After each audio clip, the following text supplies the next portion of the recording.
دنیا اور آخرت کے کاموں پر کفایت کا نبوی نسخہ۔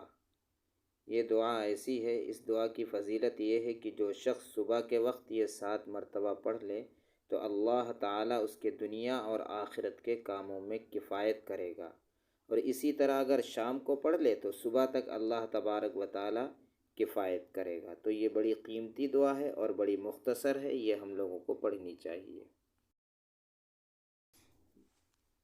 بسم اللہ الرحمن الرحیم۔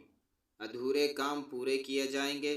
حضرت ابو درداء رضی اللہ تعالی عنہ سے روایت ہے کہ حضور اکرم صلی اللہ علیہ وسلم نے ارشاد فرمایا، جو شخص صبح و شام 7 مرتبہ اس دعا کو پڑھے، خواہ سچے دل سے پڑھے یا جھوٹے دل سے پڑھے، تو اللہ تعالیٰ اس کی دنیا اور آخرت کے تمام کاموں کی کفایت فرمائیں گے، یعنی اس کے ادھورے کاموں کو پائے تکمیل تک پہنچانے کے اسباب پیدا فرمائیں گے۔ دعا یہ ہے، بڑی مختصر دعا ہے۔ ملاحظہ فرمائیں، حسبی اللہ لا الہ الا هو علیہ توکلت وهو رب العرش العظیم۔ ابو داؤد شریف۔ ترجمہ: میرے لیے اللہ کافی ہے، اس کے علاوہ کوئی معبود نہیں، اسی پر میں نے بھروسہ کیا اور وہ عرش عظیم کا رب ہے۔ اب یہی دعا ہندی میں بھی ملاحظہ فرمائیں۔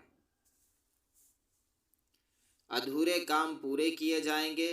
حضرت ابو درداء رضی اللہ تعالی عنہ سے روایت ہے کہ حضور اکرم صلی اللہ علیہ وسلم نے ارشاد فرمایا، جو شخص صبح و شام 7 مرتبہ اس دعا کو پڑھے، خواہ سچے دل سے پڑھے یا جھوٹے دل سے پڑھے، تو اللہ تعالیٰ اس کی دنیا اور آخرت کے تمام کاموں کی کفایت فرمائیں گے، یعنی اس کے ادھورے کاموں کو پائے تکمیل تک پہنچانے کے اسباب پیدا فرمائیں گے۔ دعا یہ ہے، حسبی اللہ لا الہ الا هو علیہ توکلت وهو رب العرش العظیم۔